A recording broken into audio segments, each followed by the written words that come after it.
Welcome back, guys. Another video on Pythagoras. And this time we're looking at the Pythagorean triads.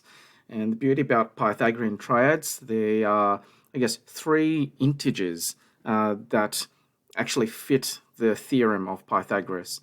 Therefore, again, let's go a squared plus b squared equals c squared. We got our three values. Just as a quick example, and a really common Pythagorean triad is the numbers 3, 4, and 5. Now, it just happens that these are consecutive numbers, but Pythagorean triads do not have to be in that particular sequence of one number after the other. But if we were to put them together, they would actually fit the theorem. So 9 plus 16 does equal to 25, and those three values are whole, okay?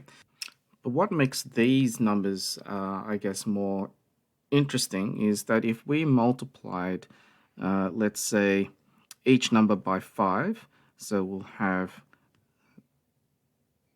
3 times 5 is 15, 4 times 5 is 20, let's just take that out. And then 5 times 5 is 25. So here we have another triad. 15 squared plus 20 squared is equal to 25 squared. If we expanded that out, it does equal 625. So I'm just going to get my calculator out. That 15 squared is 225. 20 squared is 400, so it does meet the description. But let's just say that we change some of these numbers and we made this a 5 squared. Then for 9 plus 25 is equal to 34, okay? Now, 34 is not a perfect square. So when we think of perfect squares, we think of 1 squared, 2 squared, 3 squared, 4 squared, 5 squared, 6 squared, etc. 1 squared is 1, 4, 9, 16, 25, and 36. Even though 9, 25, and 34 are whole numbers, when we work backwards to work out what A, B, and C are, it doesn't suit. Okay, so obviously 3, 5, the square root of 34 doesn't become a whole number. There is no Pythagorean triad in this scenario. Now there are two unique methods to actually solve or work out, to identify what three numbers actually make a Pythagorean triad. And so I'm going to run through the two methods. The first one is on the left, where the middle number is equal to the smaller number squared minus 1 divided by 2. And from working that out, then you can work out what your third value is. So remember, here's our right angled triangle. And we're going to say that is the shorter side, so S. This is our middle number, which is slightly longer. And then C is going to be our hypotenuse. Okay, so let's say we picked the number 7 to be our S value. So to work out what our middle value is, we basically substitute 7 for S. So we'll have M is equal to 7 squared minus 1 over 2. That is equal to 49 minus 1. 49 minus 1 is 48. 48 divided by 2 is equal to 24. So what's this suggesting is that our first value for our Pythagorean triad is 7. Our next value for our Pythagorean triad is 24. And our third value can be, worked out through Pythagoras' theorem. So we've got 7 squared plus 24 squared is equal to c squared.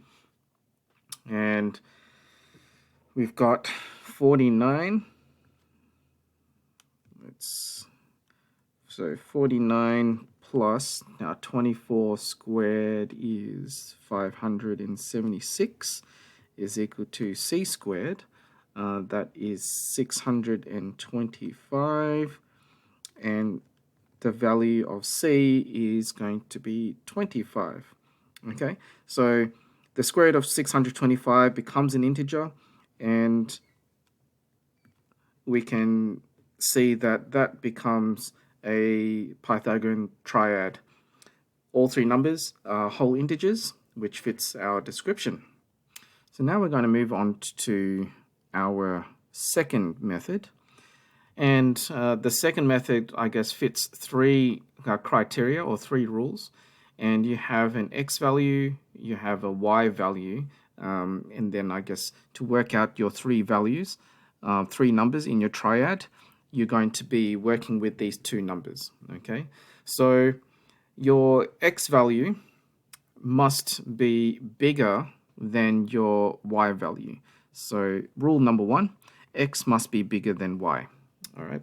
Rule number two is that one of the numbers must be odd and the other isn't even. Okay, so one is odd and one is even.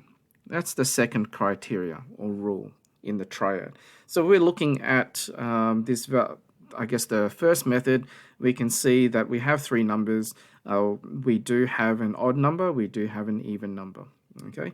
Going back to method number two, the third rule, the numbers chosen x and y must not have any common factors. Okay, so no common factors between the two values of x and y.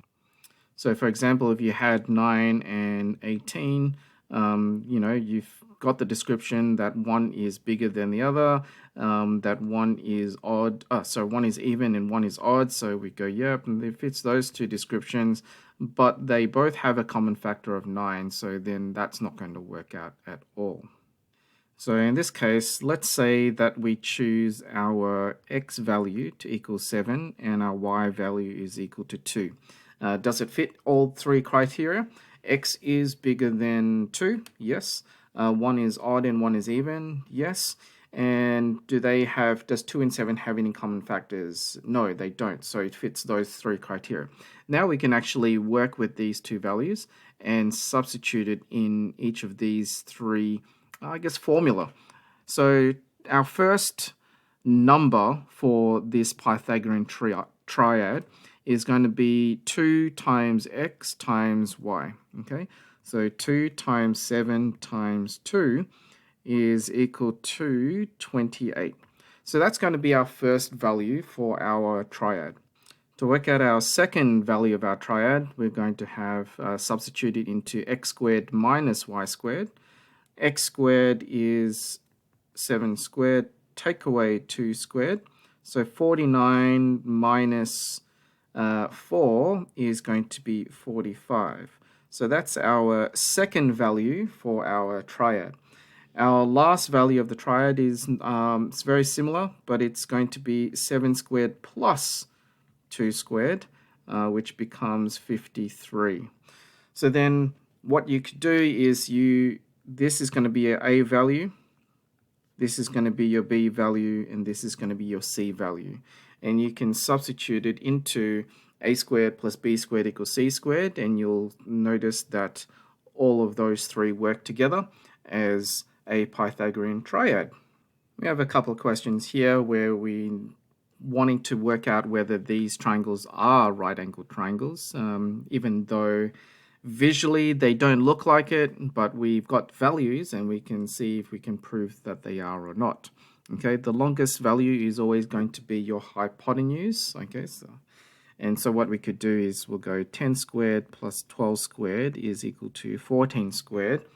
Does 100 plus 144 equal,